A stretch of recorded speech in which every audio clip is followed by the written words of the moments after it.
ओम गणगणपते नमः। ओम गणगणपते नमः। ओम गणगणपते नमः। ओम नमः शिवाय। प्रणव के अर्थों का विवेचन। वामदेव जी बोले, भगवान षडानंद संपूर्ण विज्ञानमय अमृत के सागर, समस्त देवताओं के स्वामी, महेश्वर के पुत्र, प्रणतार्तिक के भंजन कार्तिकेय, आपने कहा है कि प्रणव के 6 प्रकार के अर्थों का परिज्ञान अभीष्ट वस्तु को देने वाला है। यह 6 प्रकार के अर्थों का ज्ञान क्या है? प्रभु, वे 6 प्रकार के अर्थ कौन कौन से हैं और उनका परिज्ञान क्या वस्तु है? उनके द्वारा परिपाद्य वस्तु क्या है और उन अर्थों का परिज्ञान होने पर कौन सा फल मिलता है? पार्वती नंदन, मैंने जो जो बातें पूछी हैं उन सब का सम्यक रूप से वर्णन कीजिए। सुब्रह्मण्य स्कंद बोले, मुनिश्रेष्ठ, तुमने जो कुछ पूछा है उसे आदर पूर्वक सुनो। समष्टि और व्यष्टि भाव से महेश्वर का परिज्ञान ही प्रणवार्थ का परिज्ञान है। मैं इस विषय को विस्तार के साथ कहता हूँ। उत्तम व्रत का पालन करने वाले मुनीश्वर, मेरे इस प्रवचन से उन 6 प्रकार के अर्थों की एकता का भी बोध होगा। पहला मंत्र रूप अर्थ है, दूसरा यंत्र भावित अर्थ है, तीसरा देवता बोधक अर्थ है, चौथा प्रपंच रूप अर्थ है, पांचवा अर्थ गुरु के रूप को दिखाने वाला है और छठा अर्थ शिष्य के स्वरूप का परिचय देने वाला है। इस प्रकार ये 6 अर्थ बताए गए। मुनिश्रेष्ठ, इन 6 अर्थों में जो मंत्र रूप अर्थ है उसको तुम्हें बताता हूँ। उसका ज्ञान होने मात्र से मनुष्य महाज्ञानी हो जाता है। प्रणव में वेदों ने 5 अक्षर बताए हैं। पहला आदि स्वर अ, दूसरा 5वां स्वर उ, तीसरा पंचम स्वर प वर्ग का अंतिम अक्षर म, उसके बाद चौथा अक्षर बिंदु और 5वां अक्षर नाद। इनके सिवा दूसरे वर्ण नहीं हैं। यह समष्टि रूप वेदादि कहा गया है। नाद सब अक्षरों की समष्टि रूप है। बिंदु युक्त जो 4 अक्षर हैं वे व्यष्टि रूप से शिववाचक प्रणव में प्रतिष्ठित हैं। विद्वान, अब यंत्र रूप या यंत्र भावित अर्थ सुनो। वह यंत्र ही शिवलिंग रूप में स्थित है। सबसे नीचे पीठ लिखे, उसके ऊपर पहला स्वर अकार लिखे, उसके ऊपर उकार अंकित करे और उसके भी ऊपर पवर्ग का अंतिम अक्षर मकार लिखे। मकार के ऊपर अनुस्वार और उसके भी ऊपर अर्ध चंद्राकार नाद अंकित करे। इस तरह यंत्र के पूर्ण हो जाने पर साधक का संपूर्ण मनोरथ सिद्ध होता है। इस प्रकार यंत्र लिखकर उसे प्रणव से ही वेष्टित करे। उस प्रणव से ही प्रकट होने वाले नाद के द्वारा नाद का अवसान समझे। मुने, अब मैं देवता रूप तीसरे अर्थ को बताऊंगा जो सर्वत्र गूढ़ है। वामदेव, तुम्हारे स्नेहवश भगवान शंकर के द्वारा प्रतिपादित उस अर्थ का मैं तुमसे वर्णन करता हूँ। सद्यो जातम प्रपद्यामि, यहाँ से आरंभ करके सदा शिवोम तक जो 5 मंत्र हैं, श्रुति ने प्रणव को इस सब का वाचक कहा है। इन्हें ब्रह्म रूपी 5 सूक्ष्म देवता समझना चाहिए। इन्हीं का शिव की मूर्ति के रूप में भी विस्तार पूर्वक वर्णन है। शिव का वाचक मंत्र शिव मूर्ति का भी वाचक है, क्योंकि मूर्ति और मूर्तिमान में अधिक भेद नहीं है। ईशान मुकुटोपेत, इस श्लोक से आरंभ करके पहले इन मंत्रों द्वारा शिव के विग्रह का प्रतिपादन किया जा चुका है। अब उनके 5 मुखों का वर्णन सुनो। पंचम मंत्र ईशान सर्व विद्यानाम को आदि मानकर वहां से लेकर ऊपर से सद्योजात मंत्र तक क्रमशः एक चक्र में अंकित करे। फिर सद्योजात से लेकर ईशान मंत्र तक क्रमशः उसी चक्र में अंकित करे। ये ही 5 भगवान शिव के 5 मुख बताए गए हैं। पुरुष से लेकर सद्योजात तक जो ब्रह्म रूप 4 मंत्र हैं, वे ही महेश्वर देव के चतुर्व्यूह पद पर प्रतिष्ठित हैं। ईशान मंत्र सद्योजात आदि 5 मंत्रों का समष्टि रूप है। मुने, पुरुष से लेकर सद्योजात तक जो 4 मंत्र हैं वे ईशान देव के व्यष्टि रूप हैं। इसे अनुग्रहमय चक्र कहते हैं। यही पंचार्थ का कारण है। यह सूक्ष्म, निर्विकार, अनामय पर ब्रह्म स्वरूप है। अनुग्रह भी दो प्रकार का है, एक तो तिरोभाव आदि 5 कृत्यों के अंतर्गत है, दूसरा जीवों को कार्य कारण आदि के बंधनों से मुक्ति देने में समर्थ है। यह दोनों प्रकार का अनुग्रह सदाशिव का ही द्विविध कृत्य कहा गया है। मुने, अनुग्रह में भी सृष्टि आदि कृत्यों का योग होने से भगवान शिव के 5 कृत्य माने गए हैं। इन 5 कृत्यों में भी सद्योजात आदि देवता प्रतिष्ठित बताए गए हैं। वे 5 पर ब्रह्म स्वरूप तथा सदा ही कल्याणदायक हैं। अनुग्रह में चक्र शांत्यतीत कला रूप है। सदाशिव से अधिष्ठित होने के कारण उसे परम पद कहते हैं। अंतःकरण वाले सन्यासियों को मिलने योग्य पद यही है। जो सदाशिव के उपासक हैं और जिनका चित्त प्रणवोपासना में संलग्न है, उन्हें भी इसी पद की प्राप्ति होती है। इसी पद को पाकर मुनीश्वरगण उन ब्रह्म रूपी महादेव जी के साथ प्रचुर दिव्य भोगों का उपभोग करके महाप्रलय काल में शिव की समता को प्राप्त हो जाते हैं। वे मुक्त जीव फिर कभी संसार सागर में नहीं गिरते। ते ब्रह्मलोकेषु परांत काले परामृता परिमुच्यन्ति सर्वे। इस सनातन श्रुति ने इसी अर्थ का प्रतिपादन किया है। शिव का ऐश्वर्य भी यह समष्टि रूप ही है। अथर्ववेद की श्रुति भी कहती है कि वह संपूर्ण ऐश्वर्य से संपन्न है। संपूर्ण ऐश्वर्य प्रदान करने की शक्ति सदा शिव में ही बताई गई है। चमकाध्याय के पद से यह सूचित होता है कि शिव से बढ़कर दूसरा कोई पद नहीं है। ब्रह्म पंचक के विस्तार को ही प्रपंच कहते हैं। इन 5 ब्रह्म मूर्तियों से ही निवृत्ति आदि 5 कलाएं हुई हैं। वे सब की सब सूक्ष्म भूत स्वरूपिणी होने से कारण रूप में विख्यात हैं। उत्तम व्रत का पालन करने वाले वामदेव स्थूल रूप में प्रकट जो यह जगत प्रपंच है, इसको जिसने 5 रूपों द्वारा व्याप्त कर रखा है, वह ब्रह्म अपने उन 5 रूपों के साथ ब्रह्मपंच नाम धारण करता है। मुनिश्रेष्ठ, पुरुष, श्रोत्र, वाणी, शब्द और आकाश, इन 5 को ब्रह्म ने ईशान रूप से व्याप्त कर रखा है। मुनीश्वर प्रकृति, त्वचा, पाणी, स्पर्श और वायु, इन 5 को ब्रह्म ने ही पुरुष रूप से व्याप्त कर रखा है।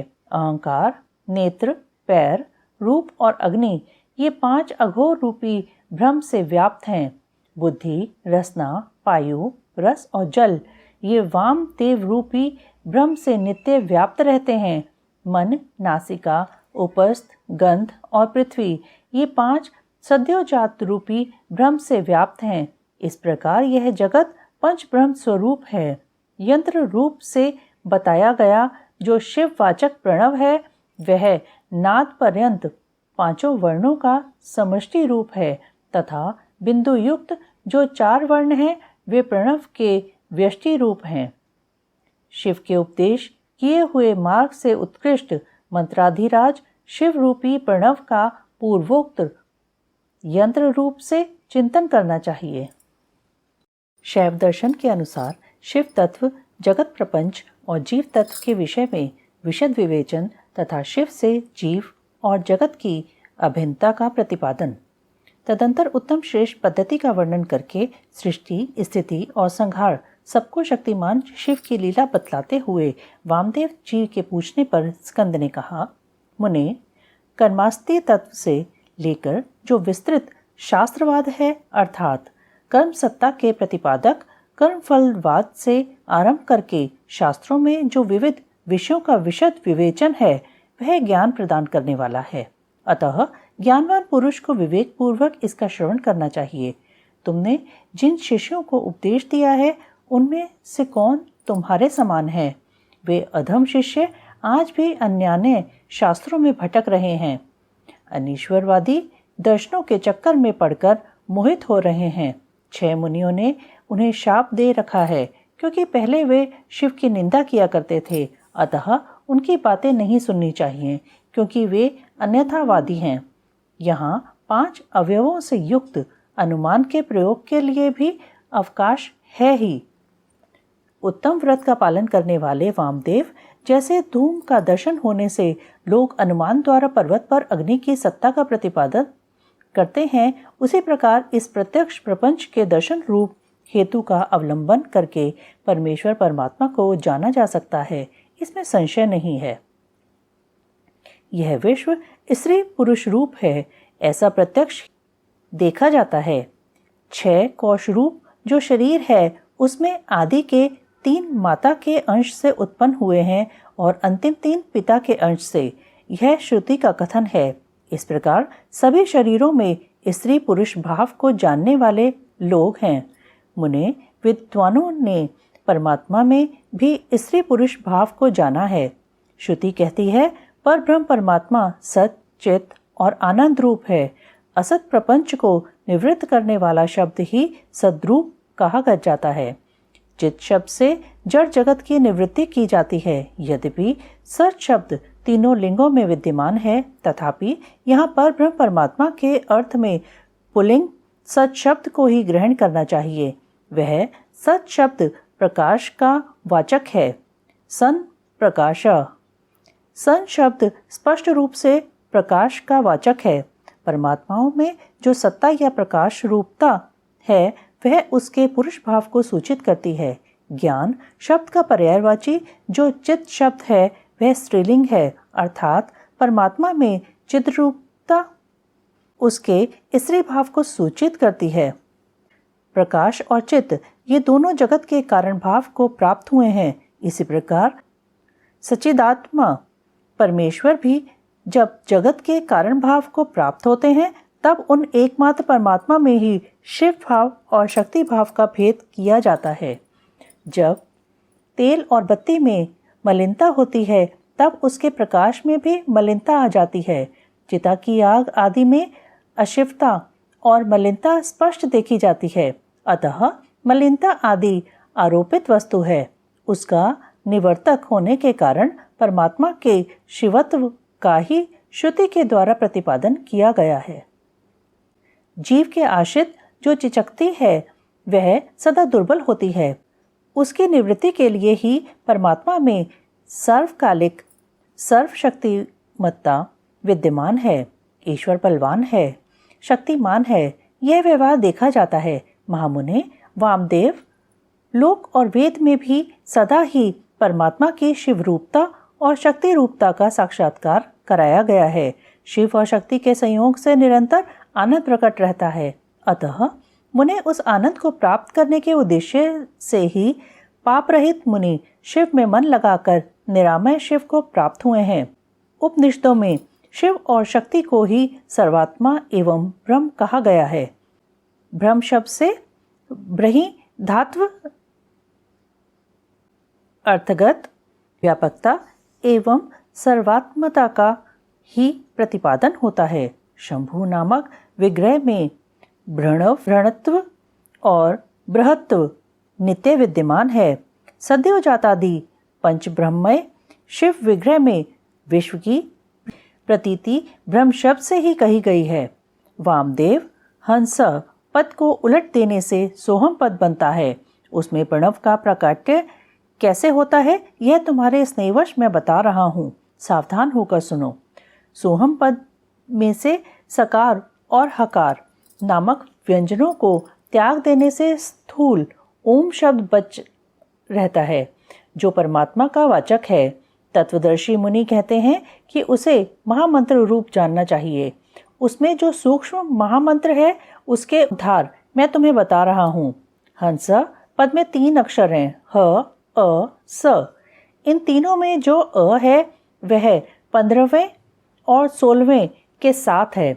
सकार के साथ जो अ है वह विसर्ग सहित है। वह यदि सकार के साथ ही उठकर ह के आदि में चला जाए तो हंस के विपरीत सोहम यह महामंत्र हो जाएगा। इसमें जो सकार है वह शिव का वाचक है, अर्थात शिव ही सकार के अर्थ माने गए हैं। शक्त्यात्मक शिव ही इस महामंत्र के वाच्यार्थ हैं। यह विद्वानों का निर्णय है। गुरु जब शिष्य को इस महामंत्र का उपदेश देते हैं तब सोहम पद से उसको शक्त्यात्मक शिव का ही बोध कराना अभीष्ट होता है, अर्थात वह यह अनुभव करे कि मैं शक्त्यात्मक शिव रूप हूँ। इस प्रकार जब यह महामंत्र जीव परक होता है अर्थात जीव की शिव रूपता का बोध कराता है, तब पशु अपने को शक्त्यात्मक एवं शिव का अंश जानकर शिव के साथ अपनी एकता सिद्ध हो जाने से शिव की समता का भागी हो जाता है। जब श्रुति के प्रज्ञानम ब्रह्म इस वाक्य में जो प्रज्ञानम पद आया है उसके अर्थ को दिखाया जा रहा है। प्रज्ञान शब्द चैतन्य का पर्याय है, इसमें संशय नहीं है। मुने, शिव सूत्र में यह कहा गया है कि चैतन्यम आत्मा अर्थात आत्मा चैतन्य रूप है। चैतन्य शब्द से यह सूचित होता है कि जिसमें विश्व का संपूर्ण ज्ञान तथा स्वतंत्रता पूर्वक जगत के निर्माण की क्रिया स्वभावतः विद्यमान है, उसी को आत्मा या परमात्मा कहा गया है। इस प्रकार मैंने यहाँ शिव सूत्रों की व्याख्या की है। ज्ञानम बंध यह दूसरा शिव सूत्र है।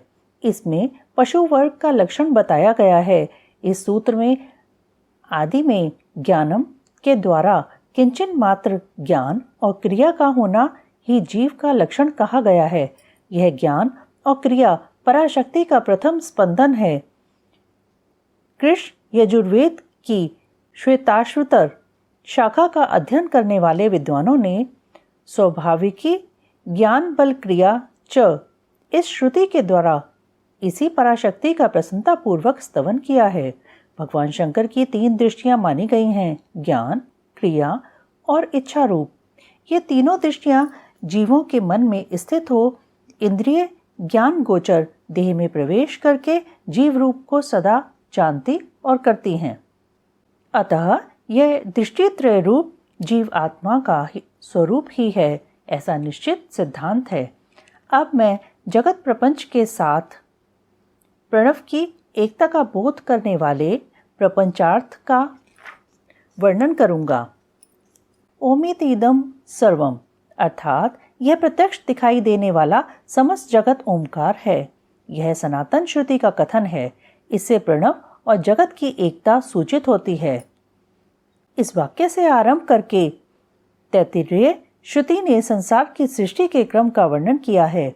वामदेव उस श्रुति का जो विवेकपूर्ण तात्पर्य है उसे मैं तुम्हारे स्नेहवश बता रहा हूँ। सुनो, शिव शक्ति का संयोग ही परमात्मा है। यह ज्ञानी पुरुषों का निश्चित मत है।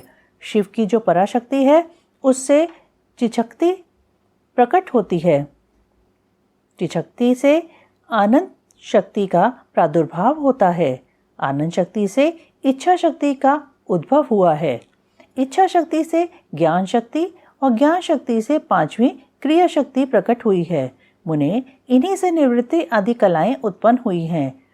चिशक्ति से नाद और आनंद शक्ति से बिंदु का प्राकट्य बताया गया है।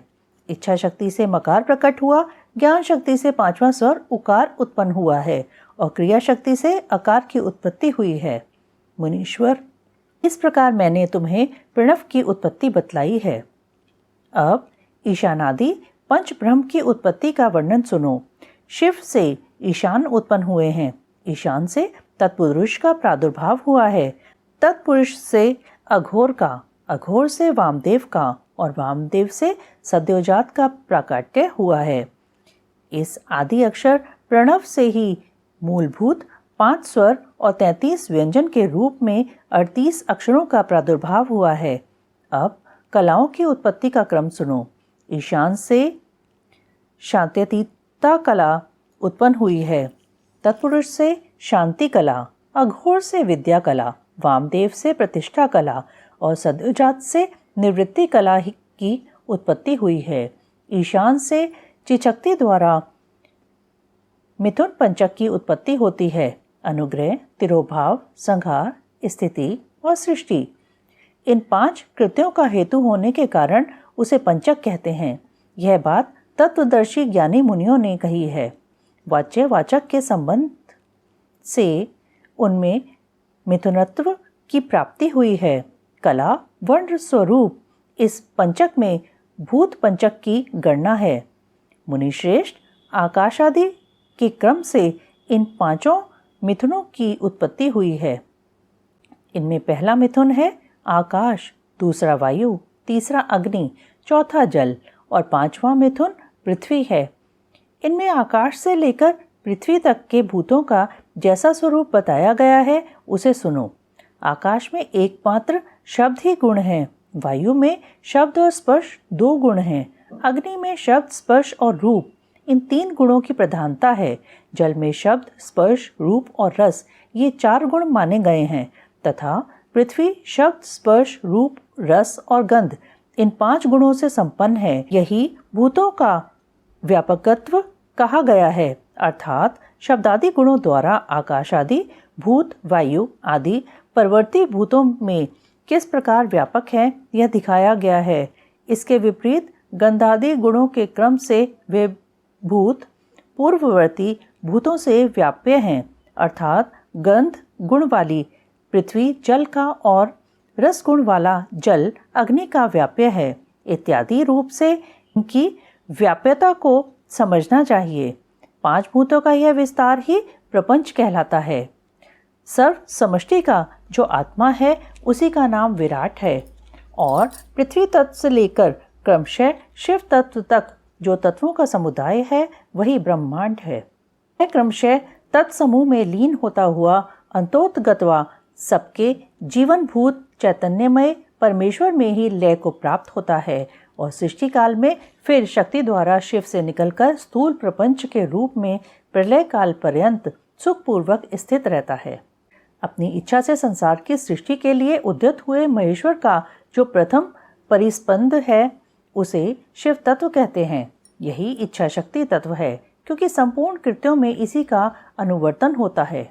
मुनीश्वर, ज्ञान और क्रिया इन 2 शक्तियों में जब ज्ञान का आधिक्य हो तब उसे सदाशिव तत्व समझना चाहिए।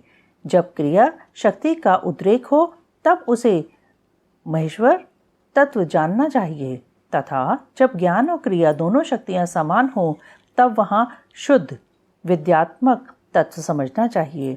समस्त भाव पदार्थ परमेश्वर के अंगभूत ही हैं, तथापि उनमें जो भेद बुद्धि होती है उसका नाम माया तत्व है। जब शिव अपने परम ऐश्वर्यशाली रूप का माया से निग्रहित करके संपूर्ण पदार्थों को ग्रहण करने लगते हैं तब उसका नाम पुरुष होता है। तत् सृष्वा तदेवानु प्राविशत। इस श्रुति ने उसके इसी स्वरूप का प्रतिपादन किया है अथवा इसी तत्व का प्रतिपादन करने के लिए उक्त श्रुति का प्रादुर्भाव हुआ है। यही पुरुष माया से मोहित होकर संसारी पशु कहलाता है। शिव तत्व के ज्ञान से शून्य होने के कारण उसकी बुद्धि नाना कर्मों में आसक्त हो मूर्ता को प्राप्त हो जाती है। वह जगत को शिव से अभिन्न नहीं जानता तथा अपने को भी शिव से भिन्न ही समझता है। प्रभु, यदि शिव से अपनी तथा जगत की अभिन्नता का बोध हो जाए तो इस पशु को मोह का बंधन न प्राप्त हो। जैसे इंद्रजाल विद्या के ज्ञाता को अपनी रची हुई अद्भुत वस्तुओं के विषय में मोह या भ्रम नहीं होता है, उसी प्रकार ज्ञान योगी को भी नहीं होता। गुरु के उपदेश द्वारा अपने ऐश्वर्य का बोध प्राप्त हो जाने पर वह चिदानंद घन शिव रूप ही हो जाता है। शिव की 5 शक्तियां हैं: कर्तृत्व रूपा, सर्वत रूपा, पूर्णत्व रूपा, नित्यत्व रूपा और व्यापकत्व रूपा। जीव की 5 कलाएं हैं: कला, विद्या, राग, काल और नियति। इन्हें कला पंचक कहते हैं। जो यहाँ 5 तत्वों के रूप में प्रकट होती है उसका नाम कला है, जो कुछ कुछ तृत्व में हेतु बनती है और कुछ तत्व का साधन होती है। उस कला का नाम विद्या है। जो विषयों में आसक्ति पैदा करने वाली है उस कला का नाम राग है। जो भाव पदार्थों और प्रकाशों का भासनात्मक रूप से क्रमशः अवच्छेदक होकर संपूर्ण भूतों का आदि कहलाता है वही काल है। यह मेरा कर्तव्य है और यह नहीं है। इस प्रकार नियंत्रण करने वाली जो विभु की शक्ति है उसका नाम नियति है। उसके आक्षेप से जीव का पतन होता है। ये पांचों ही जीव के स्वरूप को आच्छादित करने वाले आवरण हैं, इसलिए पंचकंचुक कहे गए हैं। इनके निवारण के लिए अंतरंग साधन की आवश्यकता है। ओम नमः शिवाय, ओम नमः शिवाय, ओम नमः शिवाय।